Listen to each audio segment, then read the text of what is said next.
tonight I'm going downtown. I'm going downtown. I'm going downtown.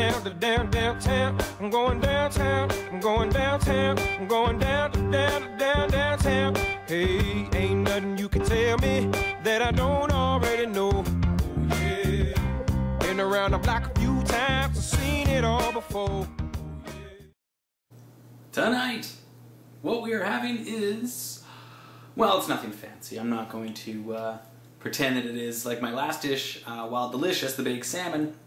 Not incredibly, original or anything like that. And that's kind of what tonight's dish is. It's something like cannelloni, but I'm not using the same shells like the cannelloni uses. I'm using jumbo shells because they're fun. And I'm going to stuff them with some beef and some spinach and some pesto. There's going to be some ricotta cheese in there as well, so in a way it's kind of like cannelloni, but not. So again, not incredibly original or unique, but it is nonetheless delicious, something you can sit down and enjoy with your family. So that's what we're going to make tonight, so let's get started. Okay, so what you're going to need for this dish is you need about 300 grams of some lean ground beef. I got some extra lean because it's better. I need about 20 jumbo pesto shells. 20 jumbo pasta shells. At least. I might throw in some more, depends on how much mix I've got. I've got 1 tub of ricotta cheese, about 250 grams. Well, not about, it's exactly 250 grams. I got 300 grams of frozen spinach. I'm going to thaw that out and squeeze out that excess moisture before I use it. 2 large eggs, of course, which we'll need to beat. And I got some pesto. Unfortunately, this time of year, we don't have our basil plant yet, so we don't have our own homemade pesto, which is sad, so I had to buy some. Of course, I'm just going to get in some marinara sauce, which I got some tomato and basil back there, courtesy of Classico. We'll need some beef stock as well. I'm going to put about a half cup in, and of course I got that Parmesan. I'm going to freshly grate that over top, so that's what you need.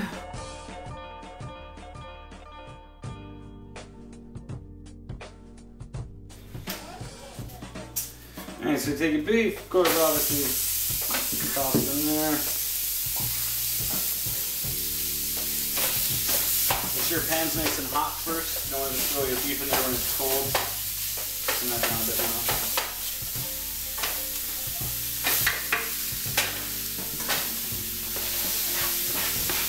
Throw on your onion. Now the recipe doesn't call for onion, but onion always gives beef the flavor, so push that up a bit. And heat it down to medium high. And scorch the beef.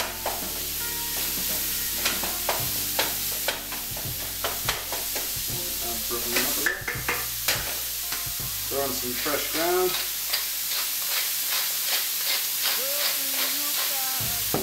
And some salt, a little pinch of that.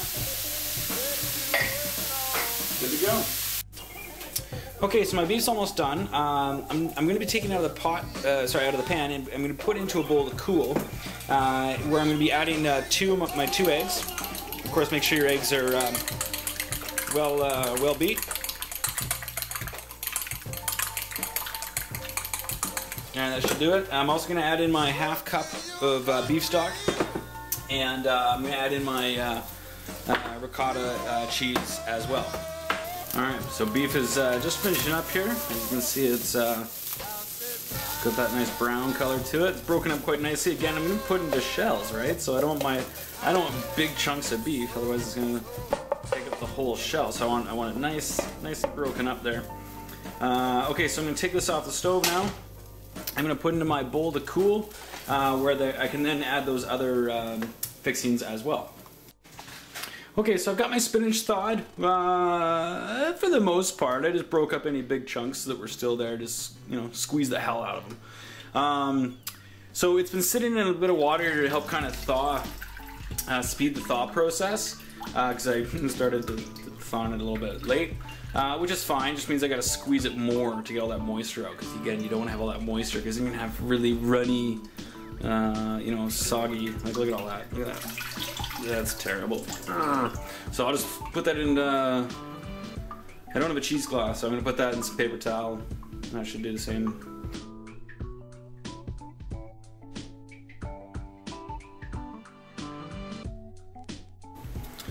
Okay, so maybe pop it in my shells. About 20. 1, 2, 3, 4, 5, 6, 7, 8, 9, 10, 11, 12, 13, 14, 15, 16, 17, 18, 19, 20,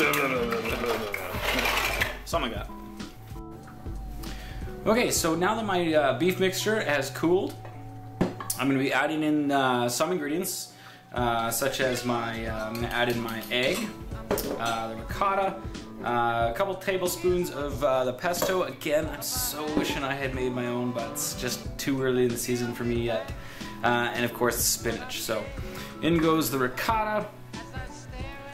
Got all that ricotta.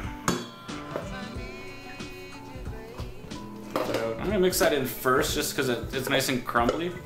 I can just mix that in with the beef, nice. Gonna add in the spinach next, which still has a bit of moisture in it. C'est la vie.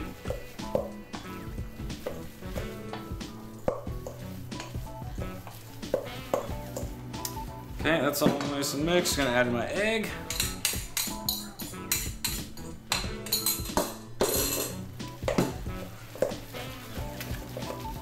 And this is going to be, after I stuff it in the shells, it's going to be placed in a 9x13 casserole dish, or whatever, baked at 350 for about half an hour, 35 minutes, covered.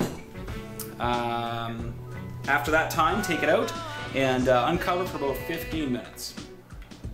Hope you wrote that down, because I'm not repeating it. Okay, so throw in my couple tablespoons of pesto. I love pesto, so I'm not really being, maybe a little generous here.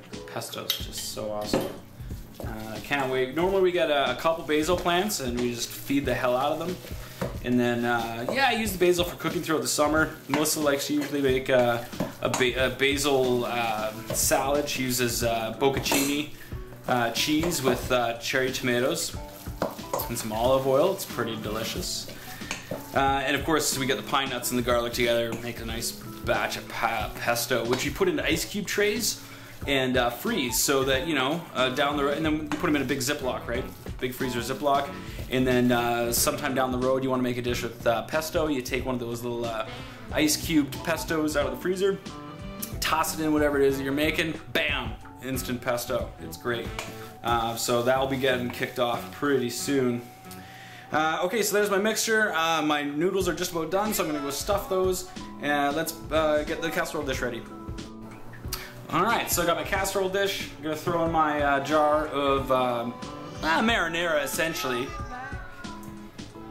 It's tomato basil, but oh, there's the little one making a lot of noise in the background. Alright, so I got that in there. I'm gonna spread that around. I've also got my half cup of beef stock. Toss that in there. Give that a good mix. And then once the shells are stuffed, I'm going to place them in my pan. Cover them, bake them, and it's going to be delicious.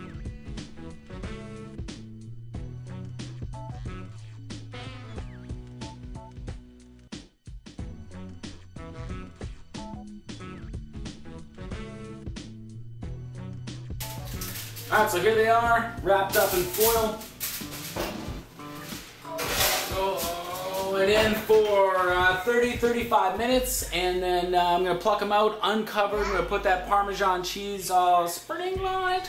Hi, you want to say hi? Hi. Cole wants to say hi. Yes, he's got that. Which has enabled me to make this. So that's gonna go in 35 minutes, Parmesan on top, another 15 uncovered with the cheese, pluck them out, they're gonna be delicious. So there you go, another episode of Cooking with Brettler. Maybe next time might involve a little bit of fresh red rock crab that I'm plucking out of the oceans here lately. I'm gonna do something with that, so stick around.